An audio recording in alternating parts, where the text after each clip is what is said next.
But the irony of it all is that many of those who are seeking to interfere in our elections, and who some of you have defended here today, have absolutely zero tolerance for dissent. In recent weeks, several Irish politicians have held closed-door meetings with members of the Chinese Communist Party, even inviting visiting CCP delegations to observe Oireachtas committee discussions on media transparency in elections. All of this comes as Ireland's own National Cybersecurity Authority warns that state-aligned threat actors, including those linked to China and Russia, pose a significant threat to our critical infrastructure and democratic institutions. These meetings also coincide with EU Commissioner Michael McGrath's launching of the European Democracy Shield, a major new effort to counter the growing influence of authoritarian regimes. In this episode, we break down what happened, who was involved and what it means, and we ask a crucial question. At a time when authoritarian powers are working to rewrite the rules, should Irish elected officials be far more cautious about who they choose to engage with behind closed doors?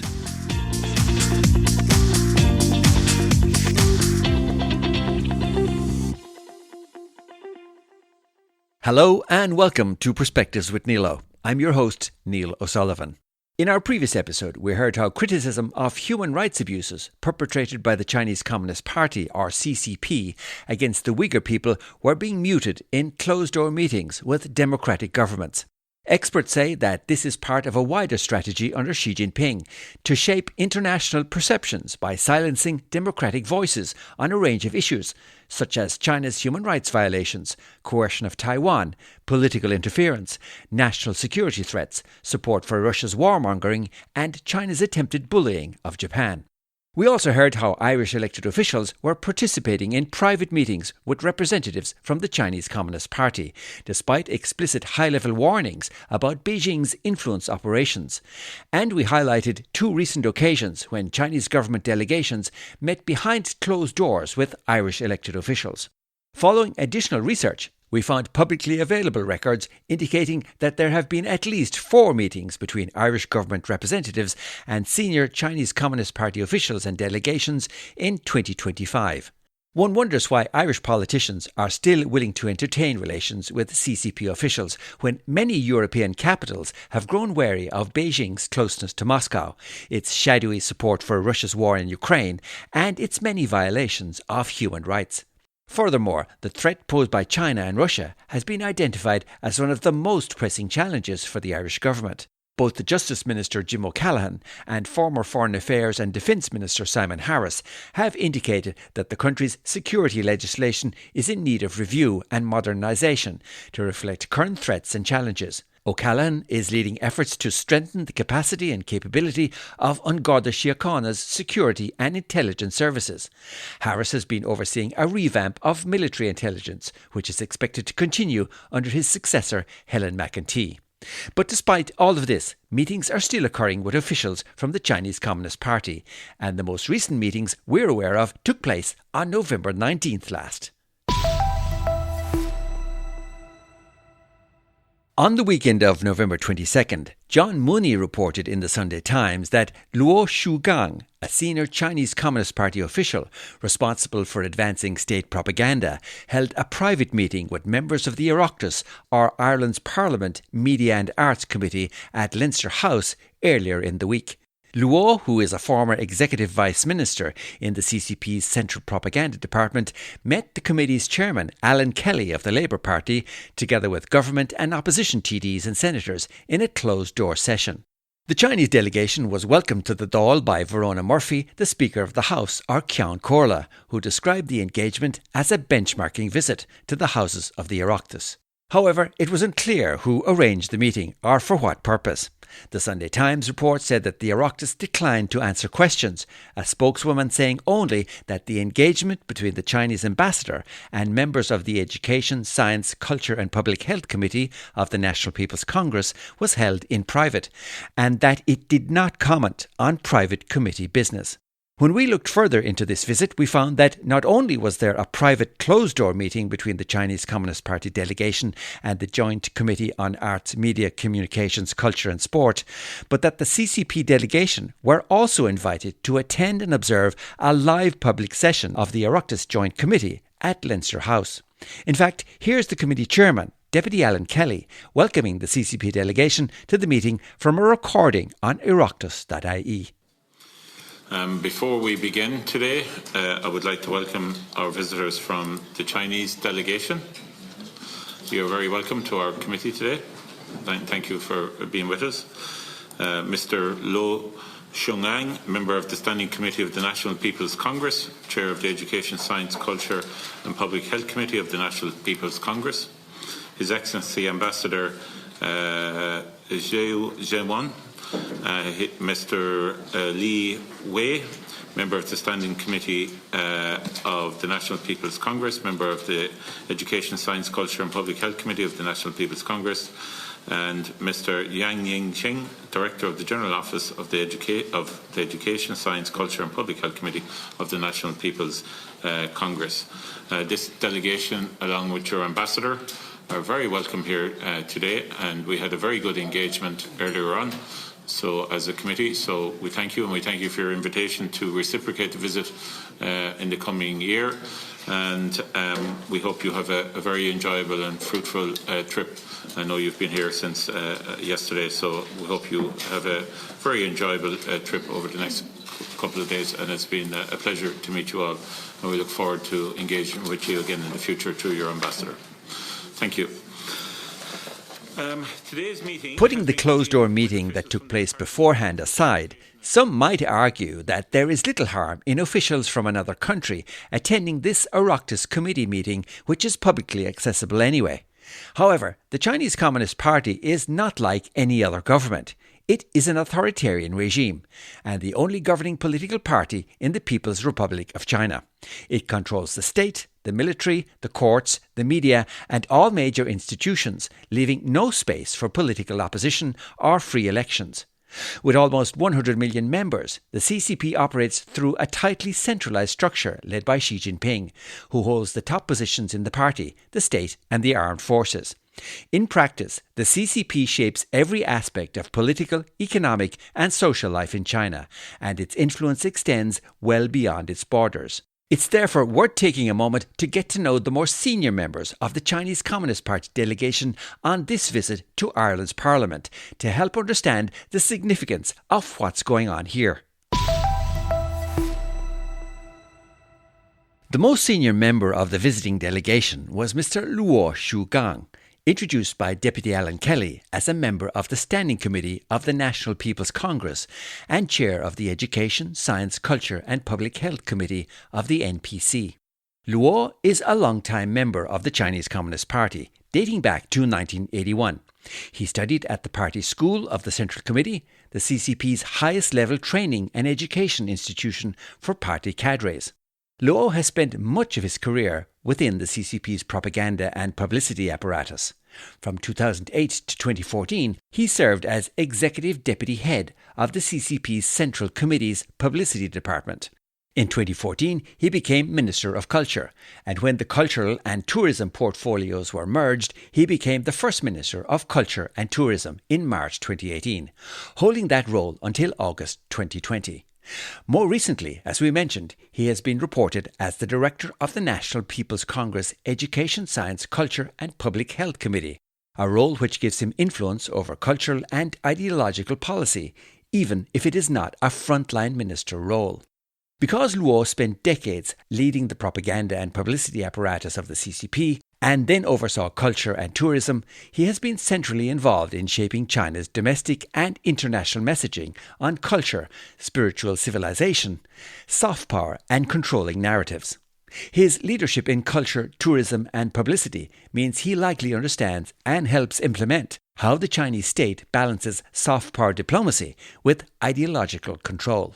Given his background, officials like Luo are sometimes seen not just as culture ministers, but as part of the broader machinery that the CCP uses to influence global perceptions, including on contested issues like human rights, censorship, and national narrative, which is precisely why mentions of names like his appear in recent reporting about CCP outreach or closed-door diplomacy. Also in attendance was Zhao Xiyuan, China's recently appointed ambassador to Ireland. He began his term in late 2024 and presented his credentials to President Higgins earlier this year. There is little publicly available biographical detail about Zhao Shiyuan. However, online sources indicate that he has worked for China National Radio, the state-owned national broadcaster, as a journalist and later as a department head, before joining the Ministry of Foreign Affairs in 2011. He has served in a string of overseas diplomatic posts and press and political advisor roles, including at the Chinese embassies in South Africa, Qatar and Kenya. Since coming to Ireland, he has engaged widely across Irish institutions, from universities to business forums, as Beijing seeks to expand its diplomatic, cultural and economic influence. This Oireachtas committee meeting, which Zhao Shiyuan and Luo Shugang attended, was chaired by Deputy Alan Kelly of the Labour Party, as we mentioned, and was convened with officials from the Department of Culture, Communications and Sport and representatives from Comisiún na Meán to discuss challenges in the implementation of Comisiún na Meán's Code of Fairness, Impartiality and Objectivity in News and Current Affairs. It's not hard to see the irony here, where a former head of the CCP's propaganda apparatus and members of the Chinese Communist Party are invited to observe a discussion on fairness, impartiality and objectivity in news and current affairs. Because, in case you're not aware, the role of the media in the People's Republic of China is viewed very differently than it is in Ireland or in other democracies. Reporters Without Borders, or RSF, says that China is one of the least free countries in the world when it comes to press and media freedom. In the 2025 RSF Press Freedom Survey, China is ranked at 178th out of a possible 180, just above North Korea and Eritrea. RSF says that the People's Republic of China is the world's largest jailer of journalists, with more than 124 media workers currently detained. And its regime conducts a campaign of repression against journalism and the right to information worldwide. In the eyes of the CCP, the media's function is to be the party's mouthpiece and to impart state propaganda. Independent journalists and bloggers who dare to report sensitive information are often placed under surveillance, harassed, detained and, in some cases, tortured. Since 2019, to receive and renew their press cards, journalists must download the phone app Shuixi Qiangguo. This is a Chinese mobile app primarily designed to teach Xi Jinping thought and push party propaganda while also collecting users' personal data. The name of the app is a clever pun on Xi Jinping's name. Shuixi can mean learning or learn from Xi. And since coming to power in 2012, Xi has restored a media culture worthy of the Maoist era, in which freely accessing information has become a crime and providing information an even greater transgression. China's state and privately owned media are under the CCP's ever-tightening control, while the administration creates more and more obstacles for foreign reporters. In a report issued by the Foreign Correspondents Club of China, based on a 2024 survey of its members, it noted an alarming expansion of off-limit topics and growing unpredictability in the boundaries Chinese authorities deem sensitive. The survey shows that while overt harassment may have eased in some areas, an increasingly blurred and unpredictable set of red lines now constrains even the most routine reporting, deepening the institutionalized hostility towards the foreign press in China. But it's interesting to note that, according to the RSF website, the Constitution of the People's Republic of China guarantees freedom of speech and of the press, but the regime routinely violates the right to information in total impunity. To further silence journalists, it accuses them of espionage, subversion, or picking quarrels and provoking trouble.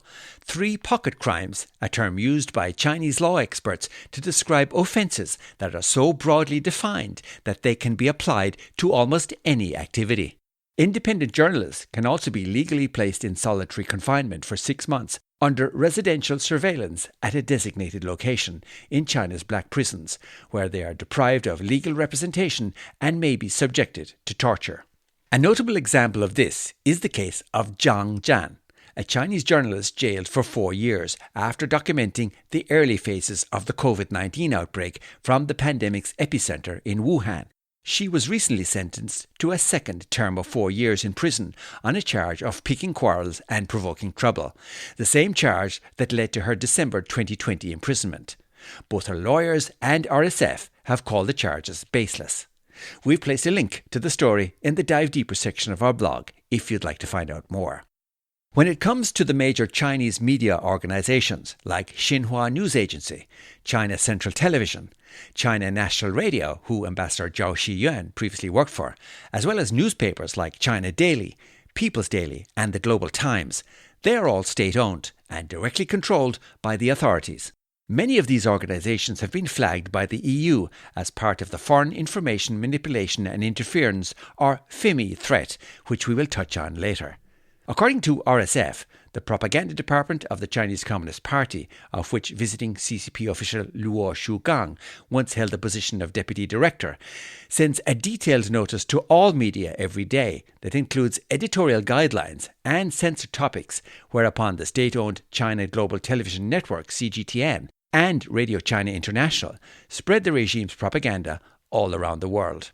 The Chinese authorities have also spent millions on technology that restricts internet freedom at home. Many global websites, including Facebook, Twitter, Google, and global news outlets, are blocked, and there are more than 60 regulations that limit access to the internet. As well as blocks on websites mentioning human rights or Tibet, critical comments that appear on discussion forums or blogs are quickly removed. Meanwhile, many of the major Chinese media organizations we mentioned, as well as the Chinese government and their paid propaganda agents, post regularly on Western media apps to push their constant flow of propaganda. In summary, the role of the media in the People's Republic of China is not to hold power accountable by informing citizens, nor is it to scrutinize government actions or facilitate public discourse. The Chinese Communist Party has zero tolerance for dissent. The role of the media is to be the party's mouthpiece and to impart state propaganda. We can only imagine what the former deputy head of the CCP's propaganda and publicity apparatus thought of the Oireachtas discussion on Comisiún na Meán's Code of Fairness, Impartiality and Objectivity in news and current affairs in Ireland. There's a Chinese idiom that comes to mind. Feng ma nu bu xiang ji. Literally translated, it means horses and cattle running in the wind have nothing to do with each other. But there's another, more serious aspect to all of this, and it relates to a topic that we've discussed in a previous podcast, that of foreign information manipulation and interference, or FIMI. According to data gathered by the European External Action Service, last year over 80 countries and over 200 organisations were targets of attacks from foreign information manipulation and interference. These attacks targeted everything from national elections to major international events, regional conflicts and local protests. The main instigators of these influence operations were China and Russia, and they use FIMI to manipulate public opinion, fuel polarisation, and interfere with democratic processes within the EU and worldwide.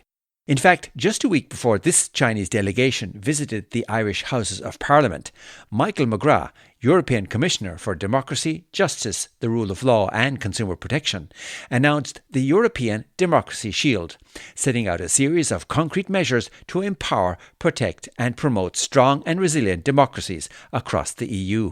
The initiative is in response to what he termed the internal and external pressures posed by authoritarian regimes who seek to exploit divisions, sow mistrust and restrict democratic actors such as free media and civil society. In doing so, they erode trust in democratic institutions, undermine free and fair elections, and challenge the very values on which the European Union is founded. These threats unfold against the backdrop of a deep digital transformation that brings both new opportunities and new vulnerabilities. Here are some of the highlights from Commissioner McGrath's recent speech to the European Parliament on the Democracy Shield. And I think when we question the reality of interference in our elections, we have to also consider what is the motivation of those who seek to interfere in our elections. In the main, it comes from actors who do not practice and indeed who do not believe in democracy itself. And so it is an effort to undermine our collective democracy, to damage trust in our political institutions, and fundamentally to damage the integrity of the European Union and indeed trust in the European Union. And to those who are sceptics, and we heard many of the voices in the debate here this morning, those who do not believe that such interference exists, I would point to the recent parliamentary elections in Moldova and look at the independent evidence from the independent observers, where we saw a level of interference by Russia that was at an unprecedented scale. We know what the tactics are when it comes to interfering in elections: fake news, AI deepfakes, disinformation, cyber attacks, and even bomb alerts at polling stations. And the reality is, if we don't work together, these threats are coming to an election near you. And we cannot allow that to happen, because the nature of the threat has changed. It is much more sophisticated. It is backed up with considerable resources. And the truth is, colleagues, that democracy rarely ends with one big bang. It ends when the fundamental pillars of our democracy are being undermined, when freedom of expression is eroded, when the space for civil society is squeezed, when free and independent media are shut down, and when support for active citizenship is indeed undermined. And to those who question the Shield and who say it's about censorship, what I say to you is that I and my colleagues in the European Commission will be the very first people to defend your right to level robust debate in a public forum, online, offline, at the European Commission, at policymakers, indeed at decision makers. But the irony of it all is that many of those who are seeking to interfere in our elections, and who some of you have defended here today, have absolutely zero tolerance for dissent, zero tolerance for minority voices within their societies. And perhaps that should give many of you cause to reflect. And the final point, Chair, is we all have to remind ourselves that democracy is absolutely precious. There is no guarantee that it will be with us forever. There is no end point, there's no destination. The job is never done.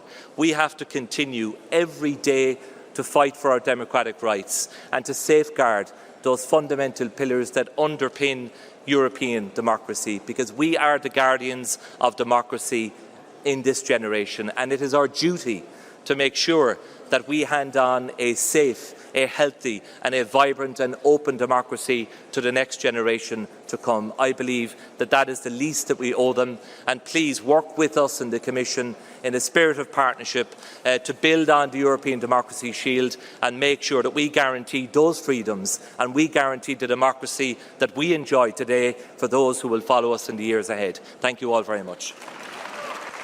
While Commissioner McGrath was careful to mention that the organisation and conduct of elections rests with the individual member states and that the EU will support them to address evolving challenges, I don't think that it in any way helps to explain why Luo Shugang, a former senior official in the CCP's propaganda department, accompanied by the Chinese ambassador and their delegation, were invited to observe firsthand a discussion related to Irish elections at the Oireachtas committee meeting.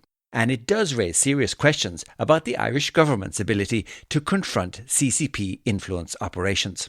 Ireland promotes itself as tolerant, open and economically connected.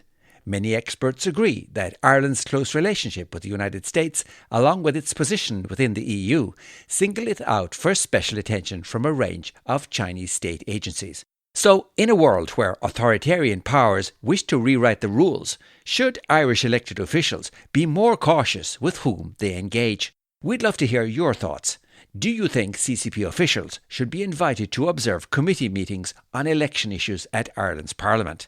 Do you think Irish politicians should conduct closed-door meetings with officials from the Chinese Communist Party? And given the recent announcement of the EU Democracy Shield and the fact that Ireland will host the EU presidency from July 2026, do you think that Irish elected officials are doing a good job balancing between diplomacy and security, given the threats posed by authoritarian regimes? We'd love to hear your feedback. Drop us a comment on our Perspectives with Neilo social media pages or whichever app you use to listen to the podcast. You can also contact us via our blog at pwneilo.com. There you'll also find links to the topics discussed in this episode, as well as to information on past episodes. Also, if you enjoyed this episode and you don't want to miss any future episodes, we'd really appreciate it if you could hit that subscribe or follow button. This is the best way to support us and really helps motivate us to keep producing content. But that's where we leave it for now. Thank you for listening, and until the next time, Slán agus beannacht.